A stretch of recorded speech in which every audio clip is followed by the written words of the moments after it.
बहुत बड़ी घटना।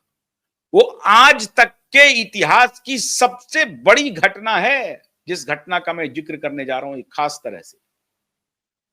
महाराष्ट्र के गढ़चिरौली में माले के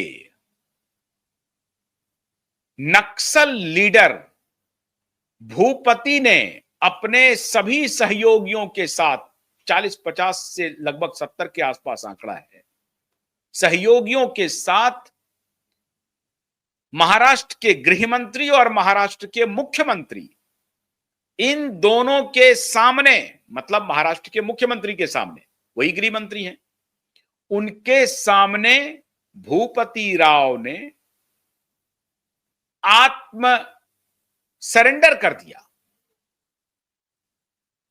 उन्होंने अपना सरेंडर कर दिया। आज तक के इतिहास में इतनी बड़ी घटना नहीं हुई थी।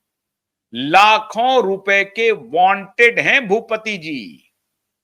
भूपति जी ने अपने 40 से 70 साथियों के साथ सरेंडर कर दिया, AK-47 के साथ सरेंडर किया। और उनमें से सभी को एक खास कंपनी है लॉयड माइनिंग इंजीनियरिंग करके, उनमें बहुत बड़ी संख्या में इन लोगों को नौकरी भी मिल गई है। कुछ लोगों को तो नौकरी पहले मिल गई थी, अब और कुछ लोगों को मिल गई है।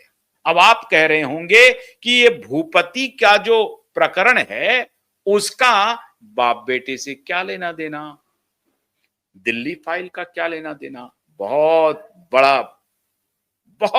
बड़ा संबंध है, बहुत बड़ा।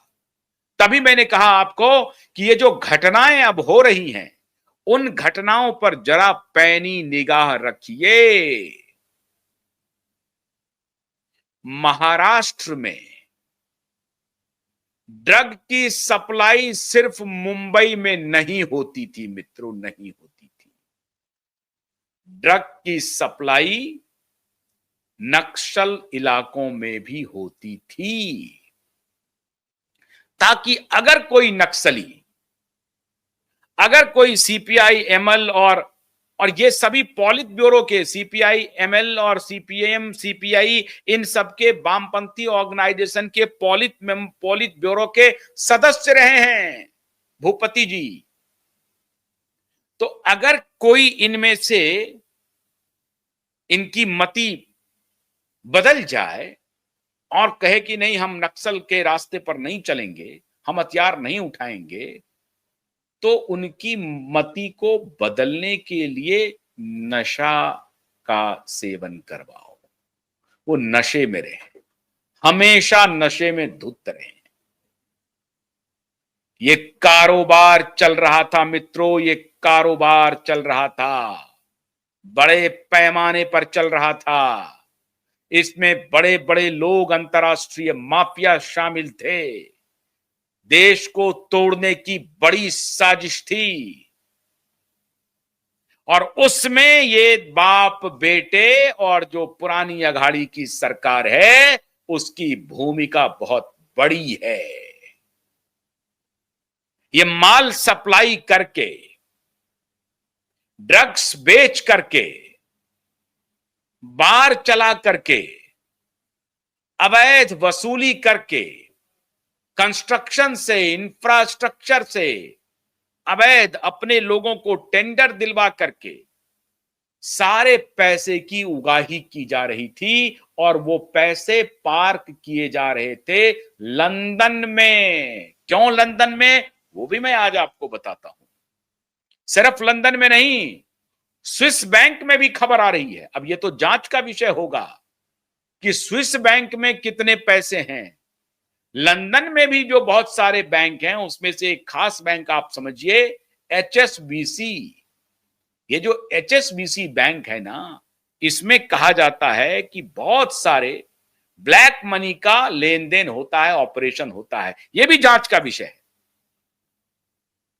इसके बारे में भी बड़ी चर्चा है। HSBC के बारे में तो मुझे पहले से जानकारी थी कि इस तरह का वो काम करते हैं, ब्लैक को व्हाइट करने का, लेकिन आपके पास सबूत नहीं होता है। क्योंकि जब आप एक बार बैंक के शरण में चले जाते हैं तो उनके पास बहुत सारे तरीके होते हैं, उन तरीकों को अपना करके ब्लैक को व्हाइट कर दिया जाता है। तो ये साधारण घटना नहीं है जो कल गढ़चिरौली में घटित हुई है। गढ़चिरौली, चंद्रपुर, बुल्ढाना, इन सभी इलाकों में, नांदेड़ जो कि हैदराबाद से लगा हुआ इलाका है, हैदराबाद से सटा हुआ जो इलाका है, उन इलाकों में बड़े पैमाने पर प्रकोप था नक्सल का। और ये नक्सल को हर तरह की फीडिंग होती थी, उसमें ड्रग्स भी, नशीली पदार्थ भी एक महत्वपूर्ण सप्लाई था। और जब ये पूरा नशीली पदार्थों का पूरा तंत्र चल रहा था तो अकेले खाली मुंबई में ये काम नहीं हो रहा था, ये सुदूर गांव तक इनको भेजा जाना था।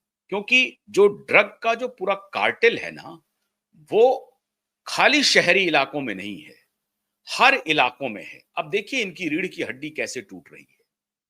जहां से सबसे ज्यादा सप्लाई होने वाला था आने वाले दिनों में, उनको ही देवेंद्र फडणवीस ने उनकी रीढ़ की हड्डी तोड़ दी। और आज 70 के 70 और AK-47 के साथ सारे नक्सल ने एक प्रकार से सरेंडर कर दिया। आंध्र प्रदेश लगभग नक्सल विहीन हो चुका है। महाराष्ट्र में जो कुछ इलाका था, गढ़चिरौली का इलाका था, चंद्रपुर का इलाका था, वहां से अब इस प्रकार का सरेंडर हो गया है। अब इस सरेंडर से तार जुड़ रहे हैं कि पिछली सरकार ने क्या क्या खेला किया था और कहां से सबका पैसा का कलेक्शन चल रहा था। और वो सारा का सारा पैसा लंदन में जाकर के पार्क हो रहा था। मैंने आपको HSBC बैंक की बात की थी अभी कुछ देर पहले। वो HSBC बैंक में मित्रों,